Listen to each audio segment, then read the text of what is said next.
ഇനി ആ കമന്റ് ഇട്ട ആൾക്കും അതിന് ലൈക്ക് അടിക്കുന്ന ആളുകൾക്കും അതിനോട് വലിയ രീതിയിൽ യോജിപ്പ് പ്രകടിപ്പിക്കുന്ന ആളുകൾക്കും ഒരു മറുപടി ഞാൻ തരാം. നിങ്ങളും ടിക്കറ്റ് എടുക്കുന്നുണ്ട്, അവരും ടിക്കറ്റ് എടുക്കുന്നുണ്ട്. അവരുടെ ടിക്കറ്റ് സർക്കാർ എടുക്കുന്നു, നിങ്ങളുടെ ടിക്കറ്റ് നിങ്ങളുടെ കയ്യിൽ നിന്ന് എടുക്കുന്നു. അവരുടെ ടിക്കറ്റ് എടുക്കുന്നുണ്ട്. അപ്പോൾ അങ്ങനെ ടിക്കറ്റ് എടുക്കുന്ന സമയത്ത് നിങ്ങൾ വരുമ്പോൾ അവർ എഴുന്നേറ്റ് കൊടുക്കേണ്ട ആവശ്യമൊന്നുമില്ല. ഇപ്പോൾ സർക്കാരിൽ നിന്ന് അവർക്കൊരു ആനുകൂല്യം കിട്ടുകയാണെന്നുണ്ടെങ്കിൽ അത് നേടാനായിട്ടുള്ള അവകാശം അവർക്കുണ്ട്. അതവർ നേടുന്നത് കൊണ്ട് അവർ നിങ്ങളെക്കാളും കുറഞ്ഞ ഒരാളായിട്ട് മാറുന്നില്ല. സർക്കാർ അനൗൺസ് ചെയ്തൊരു പദ്ധതിയാണെന്നുണ്ടെങ്കിൽ അതിൻ്റെ ബെനിഫിറ്റ് എടുക്കാനായിട്ടുള്ള അവകാശം അവർക്കുണ്ട്. Caste reservation, economically weaker section, ration കാർഡിലെ ദാരിദ്ര്യരേഖയ്ക്ക് മുകളിലുള്ളത്, അപ്പോൾ ഇങ്ങനെയൊക്കെ ഉള്ള പല രീതിയിലുള്ള ചില ആനുകൂല്യങ്ങൾ എല്ലാ മനുഷ്യന്മാർക്കും ഏതെങ്കിലുമൊക്കെ തരത്തിൽ കിട്ടുന്നുണ്ട്. APL കാർഡിനും BPL കാർഡിനും സർക്കാർ 2 അരിയാണോ കൊടുക്കുന്നത്? അല്ല, നിങ്ങൾക്ക് 2 പേർക്കും ഒരു ചാക്കിൽ നിന്ന് തന്നെയാണ് അരി അളന്ന് തരുന്നത്.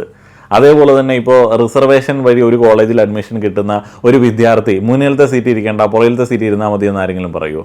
ഇല്ല. അതേപോലെ തന്നെയാണ് പ്രിയദർശിനി ബസ്സിൽ സൗജന്യ യാത്ര ആനുകൂല്യം അനുഭവിച്ചു പോകുന്ന ആളുകൾ എല്ലാവരും തുല്യമാണ്. അതുമല്ലാതെ ഏത് കാലത്തെ ചിന്താഗതിയാണ്, എന്ത് മോശം ചിന്താഗതിയാണ്. ആനുകൂല്യം പറ്റുന്ന ആളുകൾ ഞങ്ങളെ കാണുമ്പോൾ എഴുന്നേറ്റ് നിൽക്കണം, നിങ്ങൾ ആ രമ്പ്രാക്കളോ? അങ്ങനെയൊന്നുമില്ല. ഇവിടെ എല്ലാവരും ഒരുപോലെയൊക്കെ തന്നെയാണ്.